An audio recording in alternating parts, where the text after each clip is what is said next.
성경 로마서 12장입니다.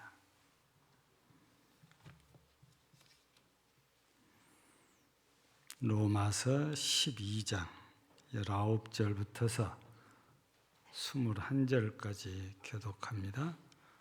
내 사랑하는 자들아, 너희가 친히 원수를 갚지 말고 하나님의 진노하심에 맡기라. 기록되었으되 원수 갚는 것이 내게 있으니 내가 갚으리라고 주께서 말씀하시니라.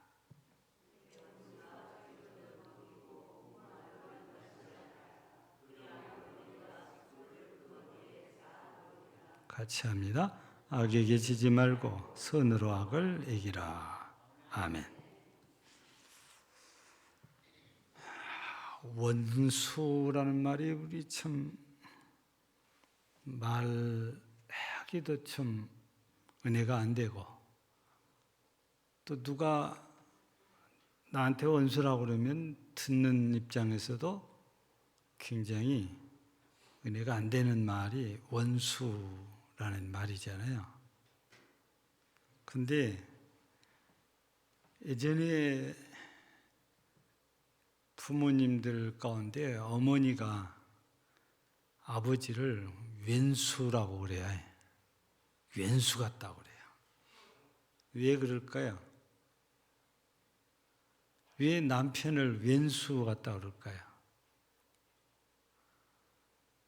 그만큼 아버지가 어머니를 힘들게 했다고 봐야지요. 왼수보다도 더 힘들게 하니까 왼수 같다, 이렇게 표현을 이렇게 하신 것 같아요.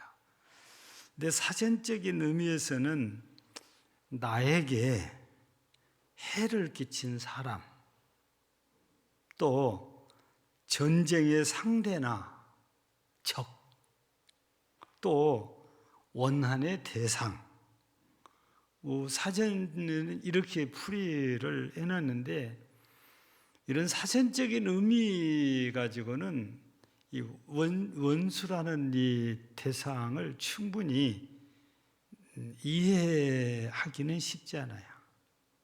그래서 이 감정적인 그런 차원에서 원수를 이렇게 이제 얘기를 해보면, 일단은 미운 감정이 극에 달아 있는 그런 대상을 염두하고 하는 말이잖아요. 그래서 죽여도 화가 풀리지 않는 사람, 그만큼 밉다는 거지요. 근데 죽여도 곱게 죽이는 게 아니에요. 가장 고통스럽게 죽여야 될 대상, 그게 원수라는 거지요. 그리고 그렇게 해서 죽여놓고도 분이 안 풀린 사람, 그게 원수라는 겁니다. 그러니까 단순히 싸움의 상대, 내게 화해를 끼친 사람, 원한의 대상, 이런 그 사전적인 의미보다도 진짜 원수의 관계가 됐을 때에 마음에 품고 있는 감정은 우리가 생각한 것보다 훨씬 원한에 이렇게 깊이 맺혀 있는 관계를 원수다, 이렇게 얘기를 하거든요. 그래서 죽이고 싶죠. 근데 내가 힘이 없고 내가 능력이 없어서 못하니까 더 속에서 화가 치밀어 올리고 그 사람에 대한 미움이 그게 다르거든요. 근데 오늘 이런 원수에 대해서 우리 주님께서는 뭐라고 하십니까? 내 사랑하는 자들아, 너희가 친히 원수를 갚지 말고 그랬습니다. 원수는 갚지 말아라. 그래놓고 뭐라고 했냐면은 하나님의 진노하심에 맡겨라. 이 말을 우리가 바꾸면 네가 원수 갚지 말고 하나님이 갚으시도록 해라. 이런 말씀을 우리에게 주신 거지요. 그러나 우리가 이거가 굉장히 지금 중요한 거잖아요. 나는 원수를 어떻게 해서라도 갖고 싶은데 하나님께서는 너 원수 갚지 말아라. 아예 하나님께서 금하셨다는 것입니다. 마치 선악과 따먹으면 너는 반드시 죽는다.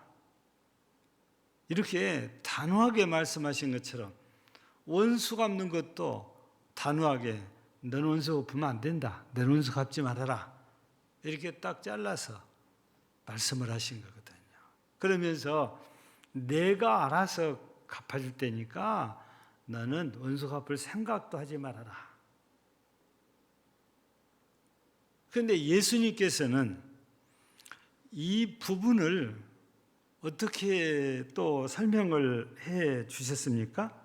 우리가 마태복음 4장 43절 또 44절 이 두 절 말씀을 보면은 이렇게 기록되어 있죠.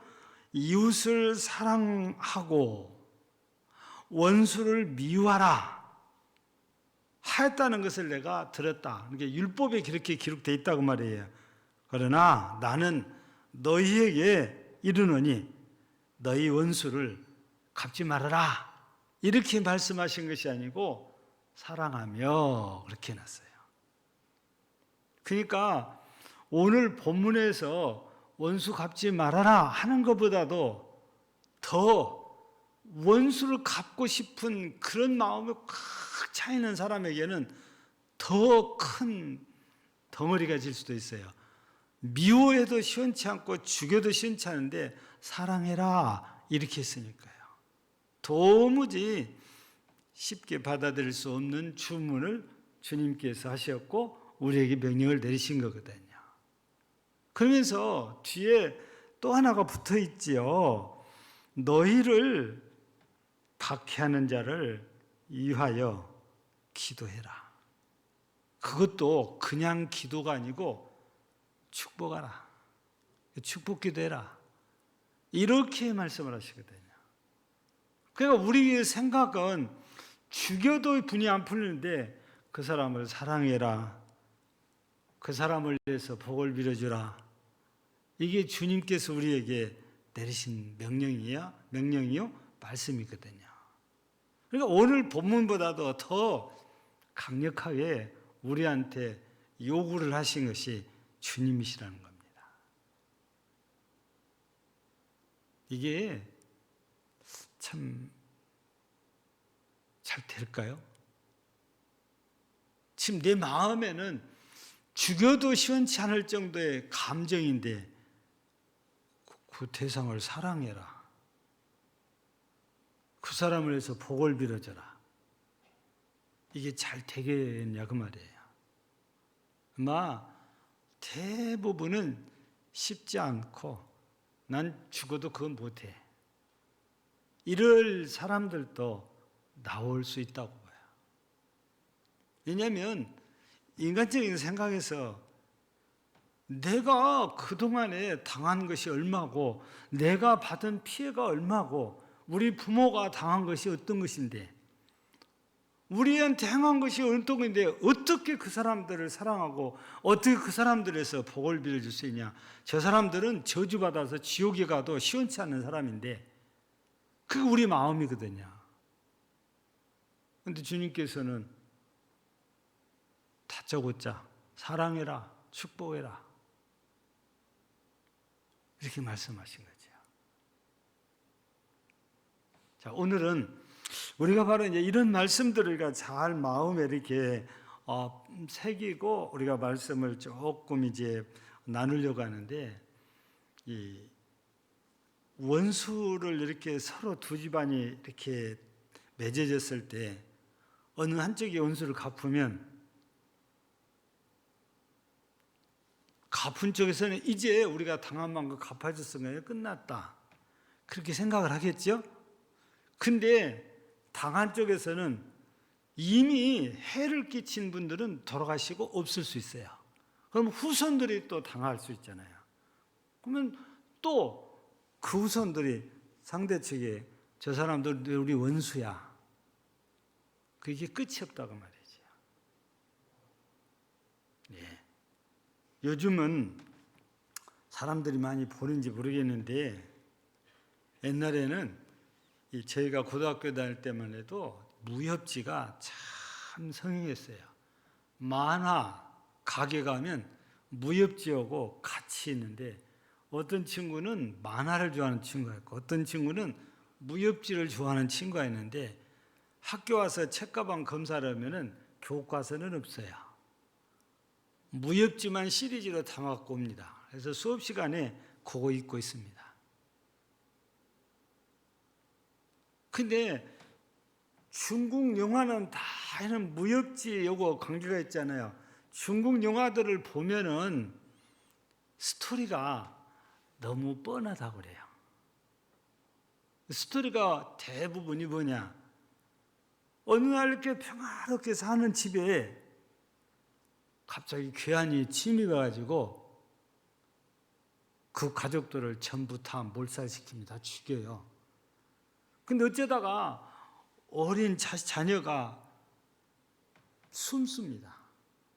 그래서 자기 아버지를 죽이고 자기 어머니를 죽이고 가족들 죽인 것을 막 벌벌벌 떨면서 보고 있어요.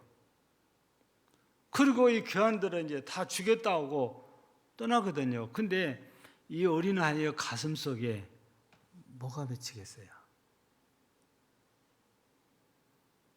우리 아버지를 죽인 사람, 우리 어머니를 죽인 사람, 이게 딱 마음에 새겨집니다. 혼자 남아가지고 설계설계 불쌍하게 자라서 원수를 갚아야겠다는 생각을 하고 어떻게든 나도 저는 무술을 배워야 돼가지고 찾아다니다가 어쩌다가 정말 좋은 스승을 만나서 무술을 배우기 시작합니다. 오랜 세월 동안 어린아이가 장성할까지 무술을 배우다 보니까 경지에 이릅니다. 그러면 스승님께 이제 이만큼 가르쳐 주셔서 감사합니다 하고 떠나잖아요. 뭐 합니까? 그래가지고 원수 찾아다녀요. 원수를 만납니다. 죽여요 또. 그러면 그 자녀들이 그거 안 볼까요? 본단 말이에요. 근데 영화 속에서는 뭐 극적으로 원수를 갖고 끝나지만 실은 진짜 현실이라면은 분명히 그 가족 중에 누군가는 또 피해서 이 현장을 보고 있다가 또 원수를 삽니다. 그래서 원수는 우리가 갚아보면 끝이 없어요. 이번엔 내가 갚으면 다음엔 저쪽에서 원수를 갚고 이게 계속 끝이 없이 갈 거거든요. 우리 주님께서는 이 사실을 너무너무 잘 아시기 때문에 너희 원수 갚지 말아라. 내가 대신 갚아주마 그런 거지. 그리고 우리에게 요구하신 것은 뭡니까? 원수를 갚은 것이 아니고 앞에 부분에 소개된 말씀을 이렇게 보면 14절에 박해하는 자를 축복하고 그랬잖아요. 축복하고 저주하지 말아라. 이렇게 돼 있잖아요. 그러니까 원수가 바로 우리가 축복할 자고 또 이 17절 보면 아무에게도 악을 악으로 갚지 말고 모든 사람 앞에서 선한 일을 도모하라. 그러니까 내게 악을 행한 사람에게 선을 베풀라. 이런 말씀이 있잖아요. 예. 우리가 행하기는 쉽지 않는 일이지만 하나님께서는 우리에게 이걸 말씀하신 거지요. 그래서 우리 주님께서 우리에게 요구하신 것은 원수와 우리가 서로 싸우라는 것이 아니고 악과 싸우라는 것입니다. 그래서 악을 이기려면 선을 행하는 길밖에 없어요. 그래서 악을 선으로 이겨라. 이렇게 우리에게 말씀을 이제 주신 거지요. 그래서 우리 그리스도인들은 성경을 읽다가 보면은 내가 손해 본다는 생각이 참 들 때가 많아요. 솔직히 원수를 사랑하는 것도 내가 손해 봐야 되잖아요. 안 그런가요? 우리는 당했는데 이제 더 베풀어 줘야 되니까 나는 뺏겼고 이제 어찌다고 가졌는데 가진 거 또 줘야 되잖아요. 나는 이익이라는 게 하나도 없어요. 인간적이고 세속적으로 생각하면 계산하면은 산술적인 계산해 보면 이렇게 우리 그리스도인들이 하나님의 말씀을 따라 살려가면 손해를 많이 볼 수밖에 없다고 말이죠. 그럼에도 불구하고 하나님께서 우리에게 하신 말씀이 있잖아요. 원수 갚지 말고 내게 맡겨라. 너희 원수를 미워하라 했는데 그러지 말고 사랑하고 악을 선으로 이겨라. 그들을 위해서 복을 빌어라. 이걸 계속 말씀하신단 말이에요. 그러면 우리가 한 걸음 더 나가서 왜 주님께서 우리에게 너는 원수 갚지 말고 내게 맡겨라 그렇게 하셨는데 도대체 이 말씀이 어떤 말씀이냐 그 말이죠. 자, 우리가 하나님 앞에서 우리 자신이 어떤 존재지요? 하나님 앞에서 우리가 본래 어떤 존재입니까? 에베소서 2장에 있는 말씀에 따르면은 어떤 존재예요? 3절에 보면 본질상 진노의 자녀가 일어났어요. 하나님의 진노를 받을 수밖에 없는 대상이 나라는 존재예요.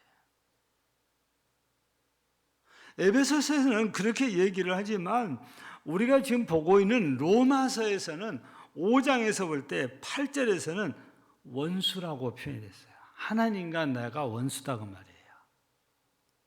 왜 원수가 됐을까요? 여러분이 언제 하나님과 싸워서 하나님께 해를 끼친 적이 있습니까? 그런 적이 있으세요? 없잖아요.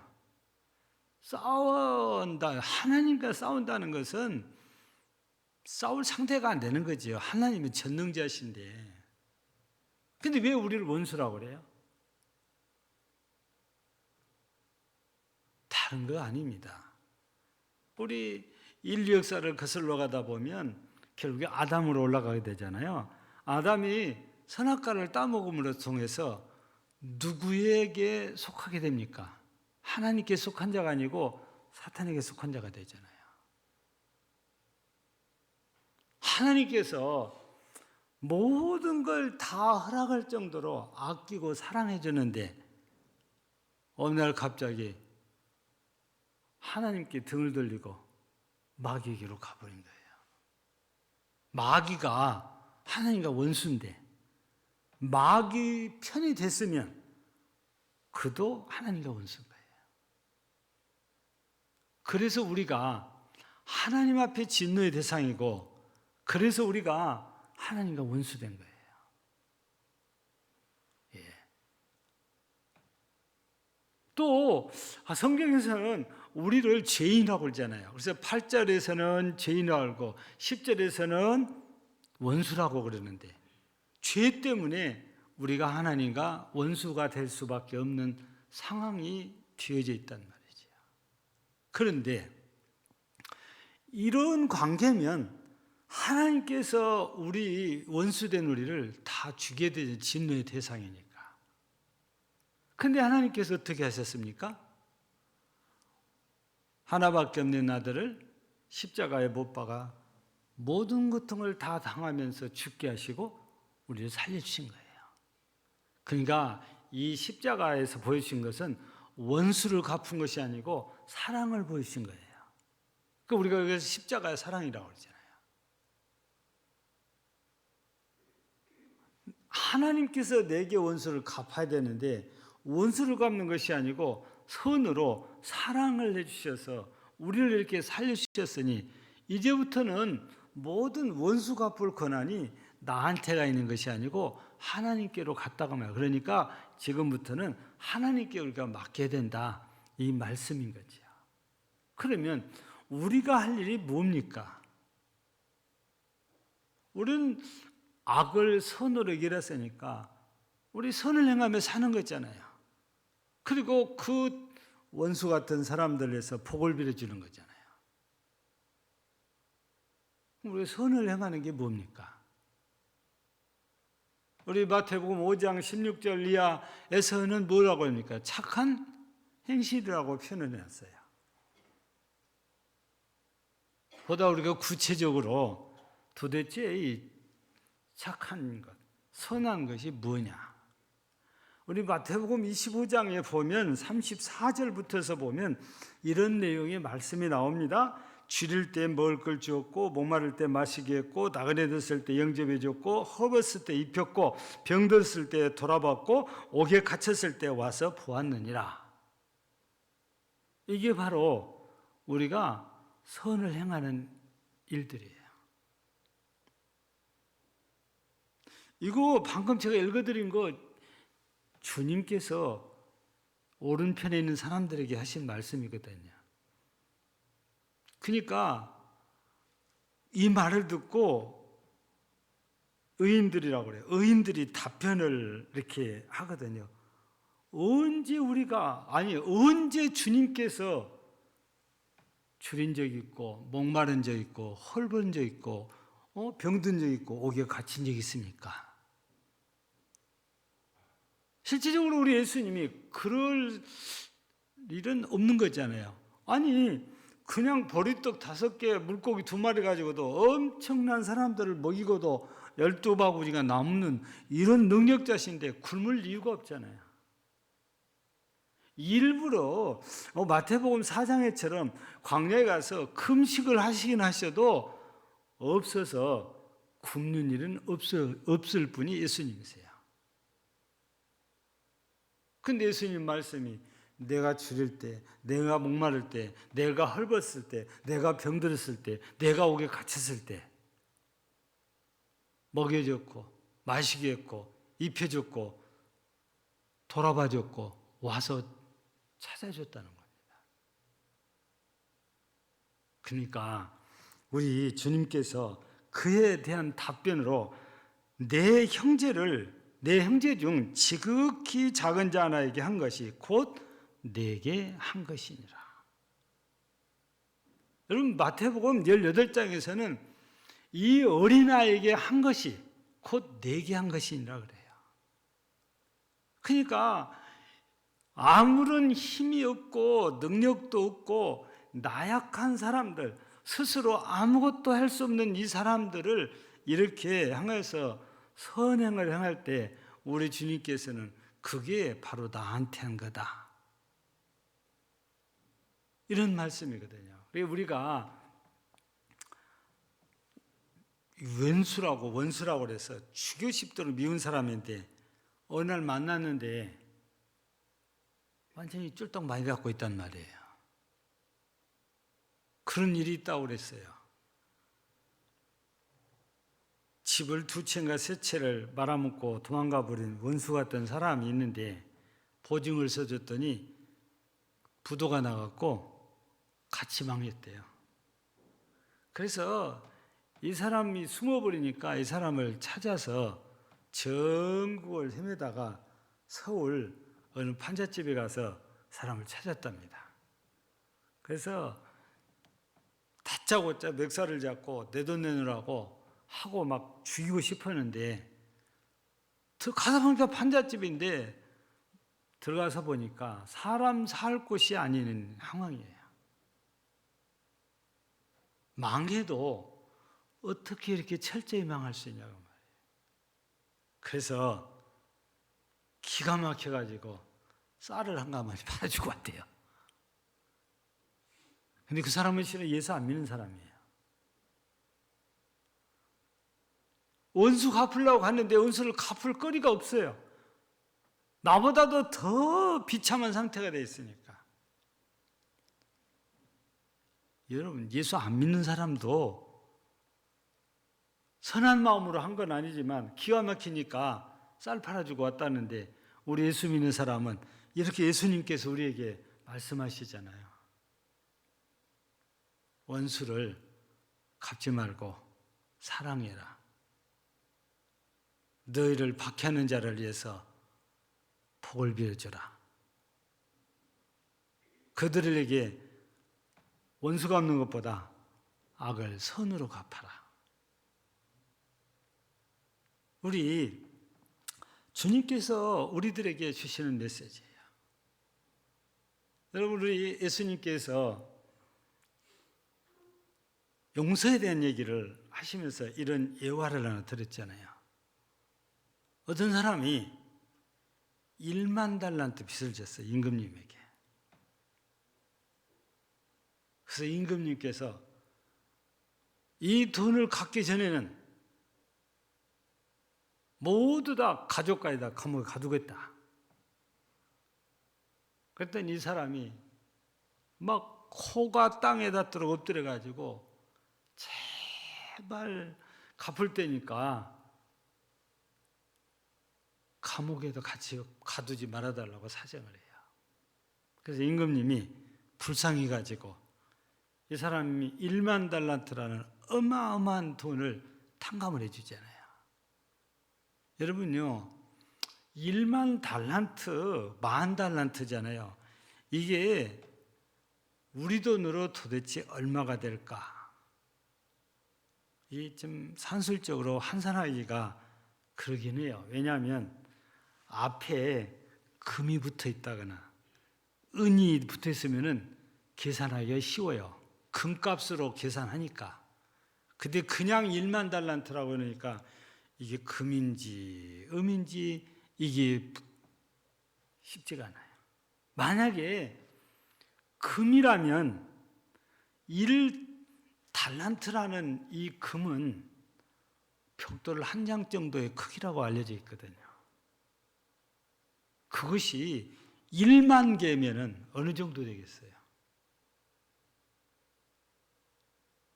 돈으로 치면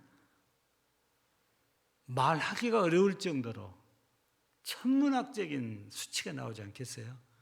근데 그걸 어떻게 갚겠어요? 그래서 1만 달란트라는 돈은요, 갚을 수 없는 돈의 상징적인 표현입니다. 그래서 임금님께서 못 갚을 줄 아니까 아예 그냥 탕감을 내주신 거잖아요. 그런데 이 탕감을 받고 아주 기분이 좋아지고 나오다가 누구를 만나냐? 자기한테 100다나리온 빚진 친구를 만나요. 그러니까 바로 너 100다나리온 갚기 전에는 절대 집에 못 간다고 감옥에 또 가둬버린 거예요. 여러분, 그래야 되는가요? 자신은 1만 달란트 갚을 수 없는 돈을 탕감받았고 100달란트는 충분히 갚을 수 있는 돈이잖아요. 아니 100데나리온은. 왜냐하면 100일치 품삯이니까. 근데 시간이 가니까 이 소문이 누구 귀에 다 들어가요? 임금님 귀에 들어간단 말이에요. 그러니까 임금님께서 아니 이놈 봐라, 나는 1만 달란트를 탕감해 줬는데 100데나리온 빚졌다고 그거 안 갚는다고 감옥에 가둬? 다시 불러가지고 네가 그렇게 했으니까 나도 너 탕감하기 싫다. 너도 1만 달란트 갚기 전에는 절대 집에 못 간다고 가둬버리잖아요. 여러분, 임금이 원수 같은 1만 달란트 빚졌을 때에 그 사람을 탕감해주고 용서해주고 사랑해줬으면, 그런 사랑을 받았으면 자기한테 100다나리온의 빚을 지고 못 갚아서 미움의 대상이 됐을지라도 자신이 받은 사랑을 생각하면 기꺼이 탕감을 해야 되지 않겠어요? 즉 사랑을 베풀어야 된다, 선을 베풀어야 된다고 말이죠. 그런데 안 하잖아요. 이게 바로 우리 사람들의 모습인 거예요. 나는 얼마든지 다 받고 싶지만 나는 다른 사람에게는 베풀고 싶지 않는 게 사람들의 심리에 들어있다는 겁니다. 그게 욕심이잖아요. 오죽했으면 우리 주님께서 우리들에게 주기도문을 가르치실 때 뭐라고 합니까? 우리가 우리의 죄를 사해 준 것 같이 우리 죄를 사해 주시고라고 그렇게 기도하라고 그러잖아요. 우리가 서로 빚자, 죄를 서로 용서하고 나서 주님 앞에 죄를 빌어야 된다, 사죄를 요구해야 된다고 말이죠. 나는 용서하지 않으면서 나만 용서를 받고 싶어하는 이런 모습은 어떤 모습입니까? 선을 행한 모습이 아니에요. 악한 모습이지요. 원수를 사랑하지 않는 모습입니다. 주님의 뜻과 주님의 말씀과는 너무 상반된 그런 모습인 거지요. 그런데 사람들이 이렇게 살기를 좋아해요. 나는 사랑받고 나는 제 사람을 사랑하고 싶지 않는 그런 마음입니다.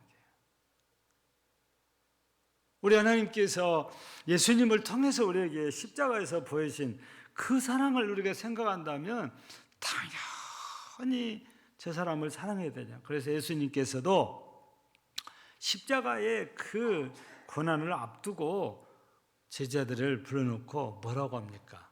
요한복음 13장 34절에서 내가 너희를 사랑한 것 같이 너희도 서로 사랑해라. 여러분, 서로 했을 때 좋은 사람들만을 서로라고 표현한 게 아니에요. 관계가 좋은 사람이기도 있을 수 있지만 관계가 원수 같은 관계도 있을 수 있는데 다 포함해서 내가 너희를 사랑까지라 해서 아까 우리 로마서 5장 말씀 보면은 우리도 주님과 원수잖아요. 그런데 우리 주님께서 우리를 사랑해 줬잖아요. 그래서 내가 너희를 사랑같이라는 이 말을 우리는 좋은 것만 생각을 하는데 주님과 우리의 관계가 최악의 관계였잖아요. 그럼에도 불구하고 주님이 우리를 사랑하셨던 것이 우리도 서로 원수 같은 사람들도 사랑하고 살아야 된다. 그게 내가 너희를 사랑한 것 같이 요 말씀에 다 들어있는 거 아니겠어요? 우리가 사람인지라 주님이 원하신 만큼 완벽하게 하기는 어렵죠. 그렇지만 아예 안 하는 것하고 내가 주님의 말씀을 따라서 저 원수 같은 사람을 사랑해 보려고 애를 쓰는 것하고는 완전 달라요. 주님께서 우리를 보실 때는. 내가 정말 힘들어도 용서해 보려고 애를 쓰는 나를 보신 주님은 얼마나 힘들면 저럴까. 나를 향하여서 주님은 동정의 마음, 불쌍히 있는 마음을 품고 계시겠지만 아예 처음부터서 나만 용서받고 저 사람을 원수를 용서하지 않으려는 이런 마음을 갖고 있는 사람은 주님께서도 용서하지 않는다고 말이에요. 그래서 우리는 오늘 이 저녁에 기억해야 됩니다. 내가 원수 갚을 권리를 갖고 있는 게 아니고 이미 그 권리가 주님께로 넘어가 버렸다고 말이에요. 나한테는 원수를 갚을 권리가 있는 게 아니고 그 원수를 사랑하고 용서할 권리만 주님이 나한테 남겨놓고 갚을 권리는 주님이 다 걷어가신 거예요. 그래서 내가 가지고 있는 권리가 무엇인지를 우리는 잘 새기고 그 권리를 따라서 갚는 게 아니고 사랑하며 선을 베풀고 복을 빌어주는 이 일을 열심히 하셔서 우리 주님 앞에 설 때에 우리도 기꺼이 처음 용서하신 것이 끝까지 주님께 용서를 받고 하나님의 나라에 합당한 우리 모두가 되기를 주의 이름으로 축복합니다. 하나님 아버지 감사하고 또 감사합니다. 죄인이요 원수요 진노의 대상이라고 하셨는데 이런 우리들을 살리시려고 사랑하시고 용서하시려고 예수 그리스도를 십자가에 못 박아 죽게 하시고 우리 죄를 사하시며 우리를 사랑하여 주시니 참으로 감사합니다. 그래서 우리가 하나님께로부터 받은 은혜와 사랑은 말로 형용할 수 없는 거라고 우리는 찬송도 합니다. 오늘 저녁 우리 주님께서 우리에게 말씀하십니다. 네 원수를 갚지 말고 내게 맡기라고. 하나님의 진노하심에 맡기라고 우리에게 말씀하시고 악을 선으로 갚으라고 말씀하십니다. 원수를 미워하지 말고 사랑하라고 말씀하십니다. 우리 하나님께서 우리에게 원수 같은 우리를 사랑하여 주신 것처럼 이제는 우리도 주님께로부터 받은 그 사랑으로 원수 같은 사람들을 사랑하게 하옵시고 사랑하는 마음 품도록 우리 주의 성령께서 내 마음과 생각들을 다 주장하시고 감동감화시켜 주옵소서. 그래서 우리 모든 성도들의 주변에는 원수가 아닌 정말 좋은 사람들만 주변에 가득가득 세워져서 정말 평안한 삶, 정말 행복한 삶으로 하나님께 영광이 되게 하옵소서. 예수님 이름으로 기도하옵나이다.